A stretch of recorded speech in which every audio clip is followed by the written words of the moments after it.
আরেকটা বিষয়, সেটা হচ্ছে এখানে হাতে খড়ি বহুব্রীহি, কিন্তু হাতে ঘড়ি হচ্ছে কর্মধারয়। এটা হয়তো অনেকেরই লাগতে পারে। এরপরে আছে উপমিত। মিতটা মানে হচ্ছে মিথ্যা। তো এক্ষেত্রে চন্দ্রমুখ এটা তো মিথ্যা, আর বাকি তিনটা সত্য, এটা উদাহরণেই আছে।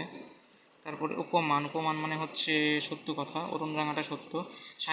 সাহিত্য বিষয়ক সভা, এটা হচ্ছে মধ্যপদলোপী কর্মধারায়। তারপরে সিংহপুরুষ, এটা হচ্ছে মিথ্যা কথা। তারপরে প্রধান হলো আমি জানি না। সিংহ চিহ্নিত আসন, সিংহাসন, তার জন্য এটা মধ্যপদলোপী হয়েছে। তারপর অরুণরাঙা, এটা তো সত্য, সেই জন্য উপমান হয়েছে।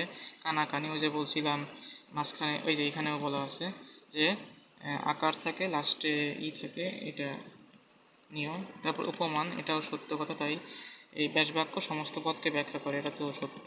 তারপর সিদ্ধ যে আলু, এইটার জন্য আর কি এটা কর্মধারয় হয়েছে, যে থাকলে সেটা আর কি কর্মধারয়। এরপরে ওই যে বলছিলাম অ্যাডজেক্টিভ প্লাস নাউন হলে সেটা সমানাধিকার। তারপরে বহুব্রীহি চতুর্ভুজ, এটা তো জানি। শশব্যস্তটা তো সত্য কথা, তাই এটা উপমান। তারপরে হয়েছে সমাস নিষ্পন্ন পদটি সমস্ত পদ। হ্যাঁ তাই তো, আমরা তো সমস্ত পদটারই সমাস করি। তা এভাবে আর কি করলে হয়, আর এগুলো থেকেই আসবে।